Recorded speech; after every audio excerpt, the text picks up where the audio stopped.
Salut les amis, j'espère que vous allez bien.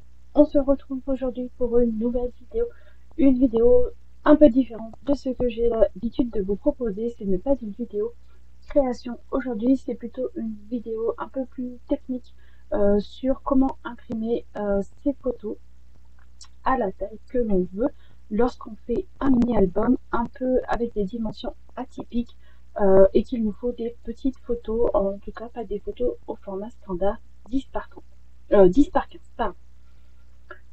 Donc tout se passe sur l'ordinateur. Je vais commencer par ouvrir une page internet et me rendre sur le site Canva. Je fais énormément de choses avec Canva.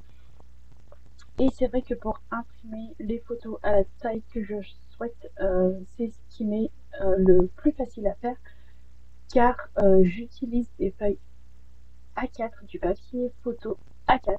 Donc comme ça sur une seule feuille, je maximise le nombre de photos que je fais en une seule impression à la maison. Donc pour cela, on va créer un document. On fait bien attention qu'il soit en portrait et au format A4. Pourquoi en portrait et pas en mode paysage? Tout simplement comme ça, ce que vous verrez à l'écran, c'est ce qui va vous sortir de l'imprimante. Si on fait le montage photo en mode paysage, pardon, euh, c'est un peu plus complexe, je trouve, à disposer les photos alors que l'impression sort en format portrait, donc ça ne sert à rien de se complexifier la tâche si on peut aller beaucoup plus simple. Alors si, comme moi, vous avez l'habitude d'utiliser l'ordinateur ou Canva même, euh, vous l'avez en suggestion ici. Si ce n'est pas le cas, vous cliquez simplement sur créer un design, vous cliquez et ça va vous afficher. Donc on vous demande ce que vous aimeriez créer et vous faites défiler la barre sur le côté gauche et il y a écrit dimension personnalisée. C'est ce qu'il y a de plus simple, je trouve, pour faire. Donc là, on va vous demander les dimensions que vous souhaitez faire. Pardon. Donc on fait bien attention de changer les unités, on ne veut pas des pixels, on veut des centimètres.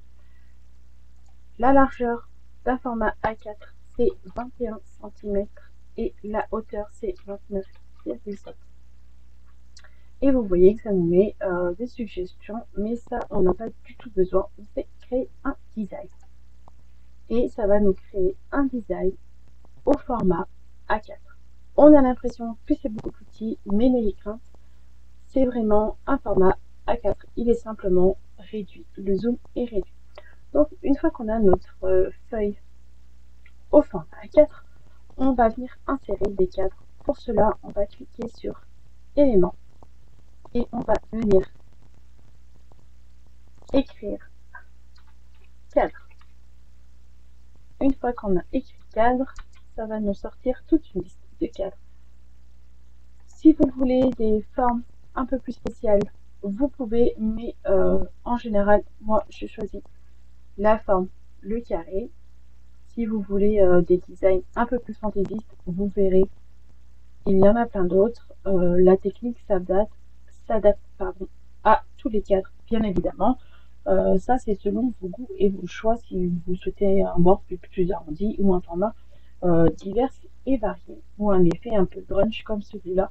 Et là, je vous montre vraiment la forme la plus simple et la plus basique. Donc, pour pouvoir venir insérer notre photo ici, on va déjà redimensionner le cadre à la bonne taille. Pour cela, il suffit de sélectionner donc, le cadre qui est un pourtour violet tout autour. On va cliquer sur position. Et comme vous pouvez le voir sur le côté gauche, ça nous affiche tout un tas de choses. Et il y a la largeur et la hauteur. Cette largeur et cette hauteur correspondent au cadre que l'on vient insérer. Comme vous pouvez le voir, là, mon cadre que je viens d'insérer, il fait 10,7 par 10,7.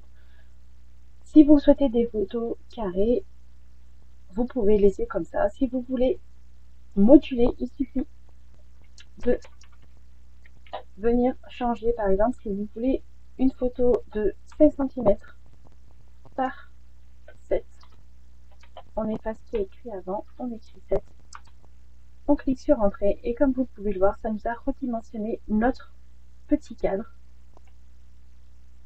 Et il suffit de faire copier-coller à chaque fois. Vous cliquez soit sur CTRL-C, CTRL-V, ça nous fait un copier-coller de la forme que l'on vient de faire, que vous venez faire glisser avec le curseur sur un côté. Ou bien vous cliquez sur dupliquer. Et ça nous duplique la flèche, le cadre. Et on peut venir ainsi superposer, succéder les cadres.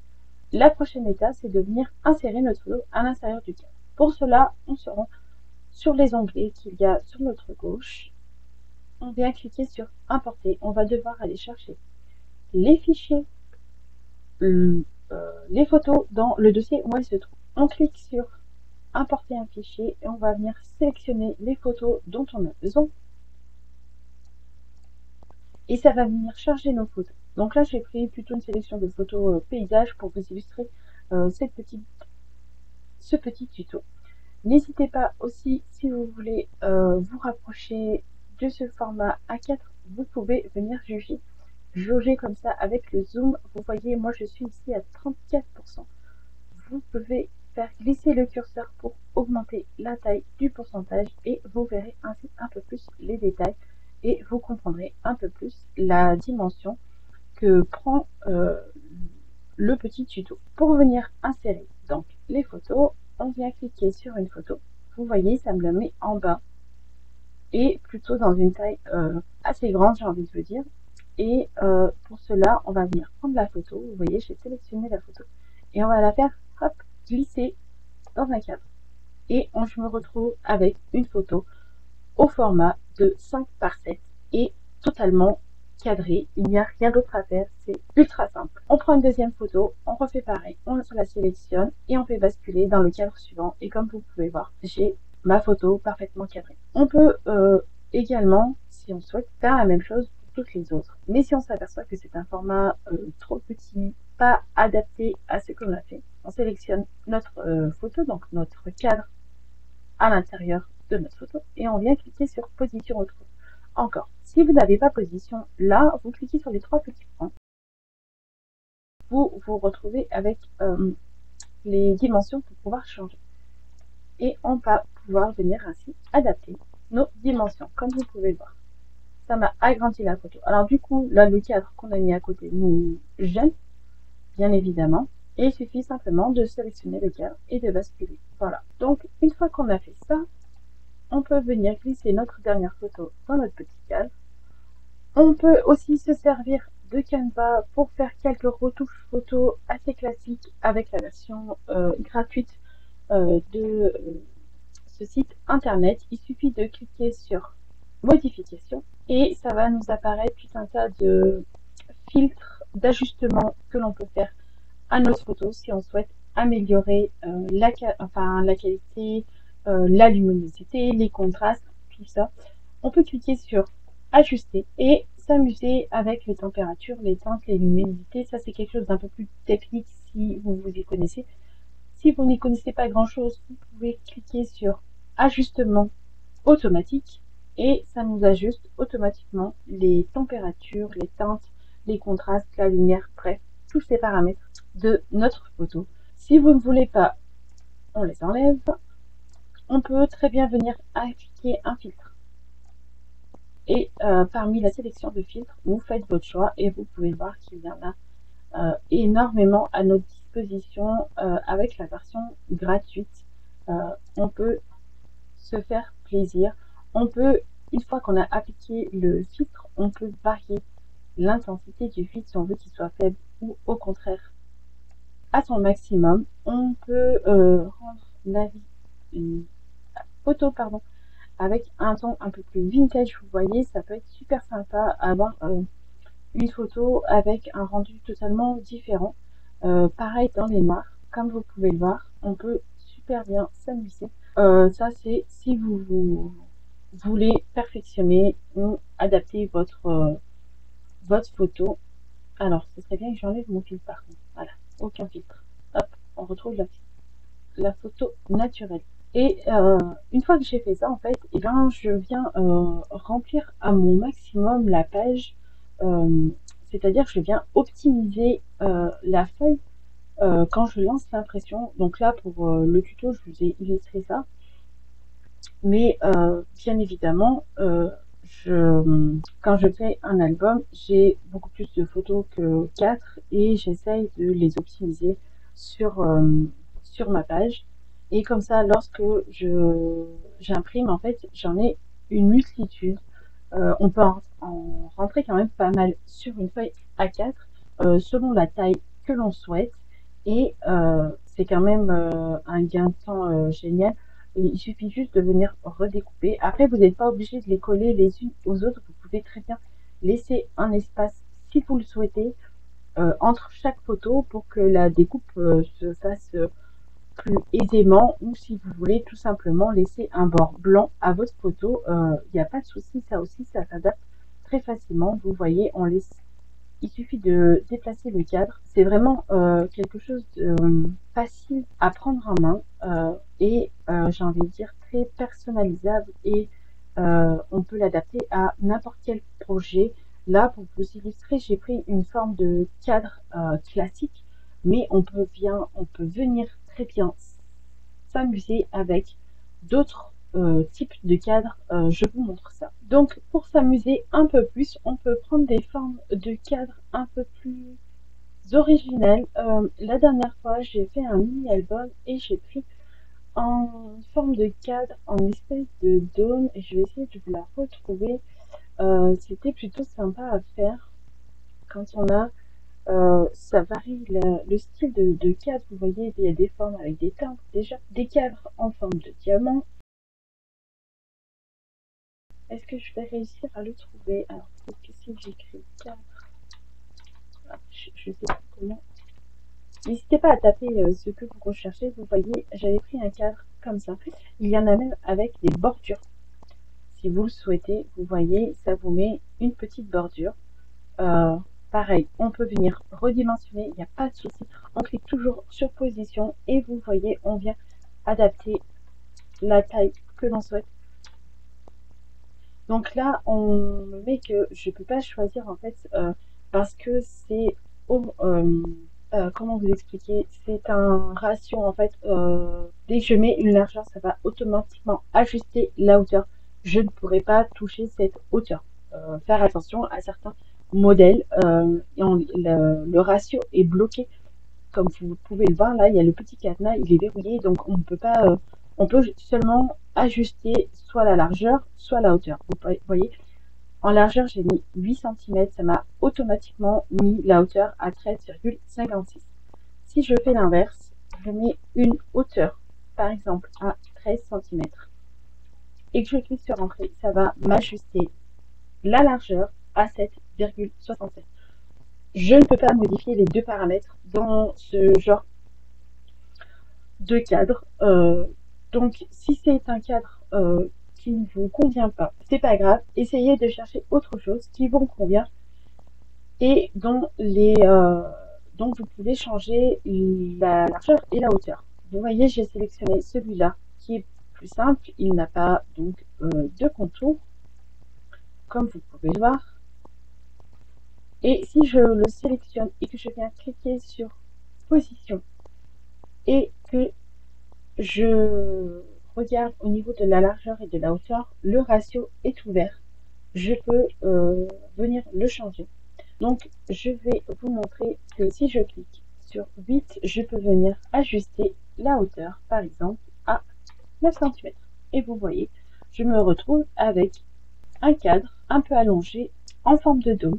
Ça peut être super sympa quand on veut une forme de mini-album assez particulière. Vous voyez là, par exemple, si vous faites un mini-album avec un bord arrondi au niveau du haut et que vous voulez que toutes les photos soient dans le même style que la structure du mini-album, eh bien, ça peut être une solution là-dessus. Ça peut être plutôt pas mal d'avoir des photos assorties, j'ai envie de dire, à la structure de notre mini-album. Vous voyez, c'est largement adaptable à la taille que l'on souhaite. on peut vraiment choisir n'importe quel cadre. Euh, il y a de tout et n'importe quoi, j'ai envie de dire, vraiment des styles totalement différents. Vous voyez, un peu plus oriental, j'ai envie de dire, quand on a voyagé, qu'on veut quelque chose, faire un album un peu plus précis, sur un thème précis, et adapter les photos, bah, vous voyez, on peut très bien sélectionner ce type de cadre pour ça match parfaitement avec le mini-album que l'on a fait. On peut sélectionner ce type de cadre aussi avec style une fenêtre. Si on veut venir y glisser une photo par derrière, ça peut être plutôt sympa.